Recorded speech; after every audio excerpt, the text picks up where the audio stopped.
To fa jama'a bari ku ji abin da Baba Sadiq ya ce a hirar da ya yi a gaban talk show room, bari ku ji. Kowa yanzu kuɗi yake, da ka samu ɗaukaka baka da kuɗi kara ka same ta. Nan fa na je na karɓo award best actor da ƙafa na dawo. Da ƙafan na dawo aka fara ruwan sama. Bani da mota, an je an bani award best actor, na fito a cikin shirin kwana 90.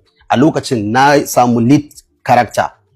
An sanni amma ban da ko sisi, ba zan iya mama na maganin 10,000 ba. To ɗaukaka ba da jamin masifa ba, kuma ba zan iya fita in iya sana'an da nake da ba. Ni photographer ne, ni ina harkan sa tiles, ina fenti, ina harkan adidi da sau. Duk wayannan abubuwan idan ka samu ɗaukaka ba za ka iya su ba. Kuma kawai sai in kulle kaina a gida in mutu ba zan nemi way out ba.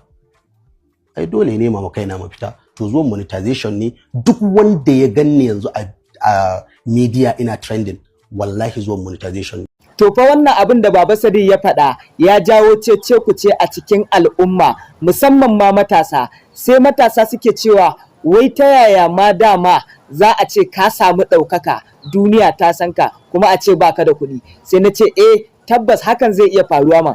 Tabbas da ka samu ɗaukaka baka da ko sisi, to gwara ma baka samu ba har Allah ya kawo ma kuɗin tukuna sai ka ɗaukaka. Ni ma fa ta nan ina goyon bayan maganar Baba Sadiq.